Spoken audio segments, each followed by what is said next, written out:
What's going on, everyone? My name is Aaron. This is Dad.0. Today I wanted to do a follow-up video to my iPhone 12 unboxing that I did roughly a month ago, and I've been using the iPhone 12 ever since. It's been my daily driver, so I just wanted to do a follow-up, wanted to do a 1-month review and just give you my thoughts and feelings about it so far, how I'm liking it, because I think a lot of people are still on the fence. Do I get the 12? Do I upgrade to the 12 Pro? Do I go all the way to the 12 Pro Max? Or do I go with the smaller option? There's a lot of different options this year. And I think most people know the specs of these phones by now, and they just kind of want to know how it performs in real life tasks. So I'm going to try to keep this review more geared towards that, more geared towards how these features and these specs perform in real life. And first, I think we have to start out with the design, because we finally got that refresh in design that a lot of people wanted in the iPhone 12s. It's got that squared off edge now, just like the iPad Pros. But this isn't revolutionary. I mean, this design was used way back in the iPhone 5s and the iPhone 4s. In fact, I have an iPhone 5 that I let my daughter play with because it doesn't work anymore. And this iPhone 12 feels extremely similar to that.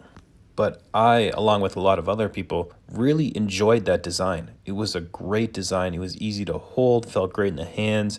It was nice and grippy. And that's how I feel about this iPhone 12, because the edges just slightly dig into the hand a little bit, just gives it a little bit more secure feel. Doesn't hurt or anything like that, but it just feels more comfortable in the hand, and it's easier to use one-handed. Now, I got the blue color of the iPhone 12. I do love this color. However, I do like the iPhone 12 Pro midnight blue color a little bit more. However, I like the aluminum matte sides on the iPhone 12 more than I like the stainless steel. However, I do like the back of the iPhone 12 Pro more than I like the back of the iPhone 12. The back of the iPhone 12 is glass, and it's a shiny glass, and it is a fingerprint magnet. Next up is the screen, and I think this is the highlight for me. It's 6.1 inches, which to me just feels like that perfect sweet spot for a smartphone screen. It's an OLED screen, and it just has really bright, really vibrant colors. The blacks are really black, the whites are really white. It has 625 nits of brightness, which can get up to 1200 nits if you're watching HDR content. All that to say that this thing is super bright, and you can use it just about any light and see everything very clear. And it has all your typical Apple screen specs. It supports Dolby Vision, has the wide color gamut, has True Tone, but I think the coolest thing for me is the new scratch-resistant ceramic glass. I've never had an iPhone not pick up at least a couple scratches on the screen in the first month, either banging around my pocket, brushing up against my wallet. But this iPhone 12, after more than a month of usage, has no scratches that I can see on the screen.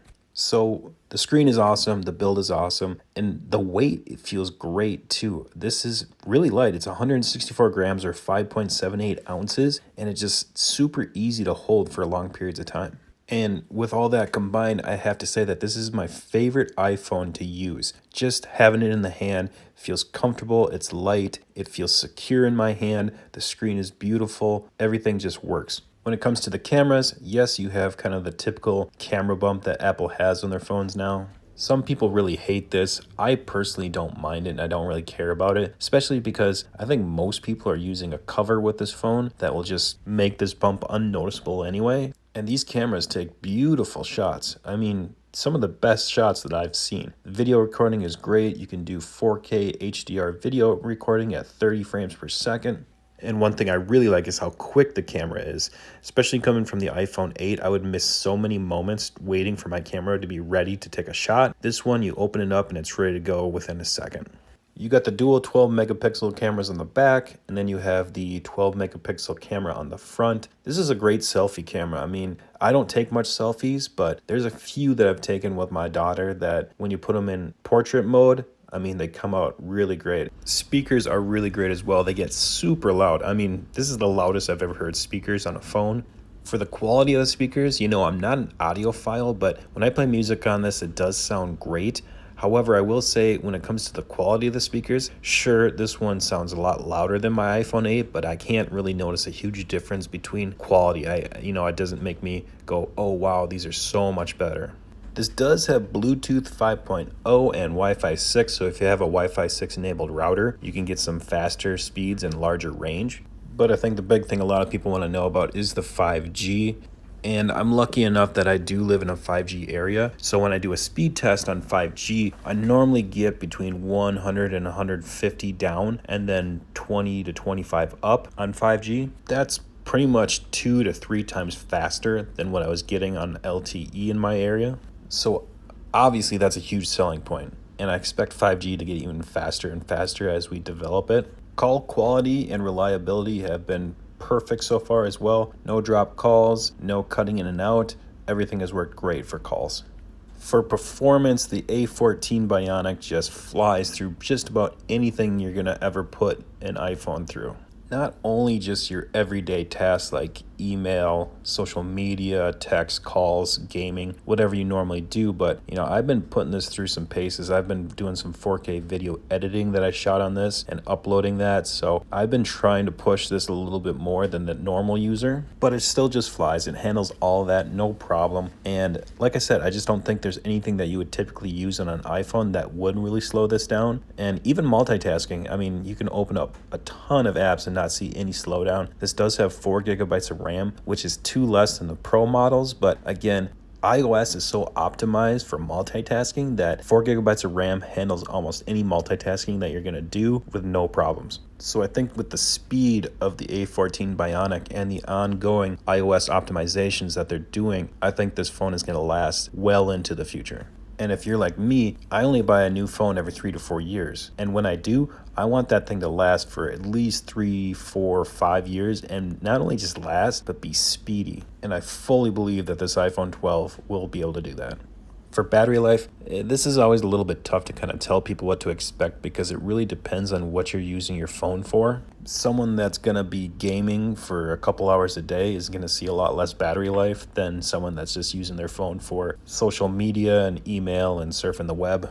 For me, I would consider myself a moderate to heavy user of my iPhone. And in my battery settings, it's telling me that on a full charge, I typically get between 6 and 7 hours of screen on time. Now, obviously that fluctuates a lot with what I'm doing on my phone, but I would guess for most people, if you're a moderate to heavy user or less, you can expect probably 7 to 8, maybe 9 hours of screen on time. And again, I just want to reiterate that that is screen on time. So I'm not saying your phone's going to die in 6 hours because no one uses their phone for 6 straight hours.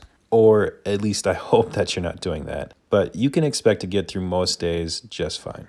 And this does have the new MagSafe feature in it, so you can get the MagSafe charger and wirelessly charge this, or get any of the other MagSafe accessories that they're coming out with. I personally have a MagSafe case, but I can't find anywhere that has the MagSafe charger in stock. So if you know of a place, leave it in the comments because I'd love to get one and test it out. But everywhere I go, all the major retailers, Apple itself, back order for a while. So unfortunately, I can't tell you about that. And I think that covers most of the major selling points of this iPhone 12.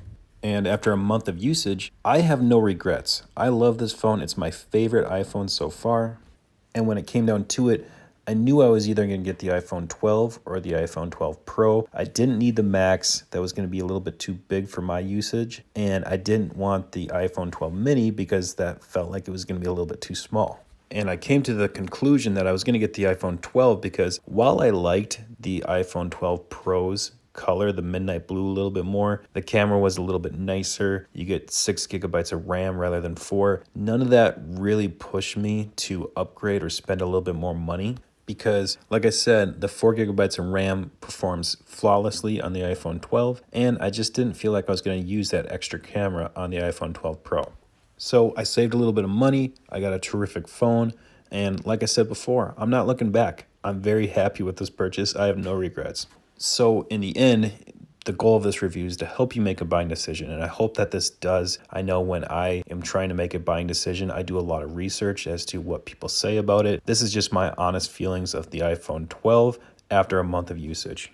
So if you have any questions about the iPhone 12 or why I chose what I chose, leave them in the comments below. I'll get to them. I love interacting with you guys. If you like this video, press that like button. Consider subscribing. I have a lot of cool stuff coming out soon. I really appreciate it, guys. I'll catch you on the next video.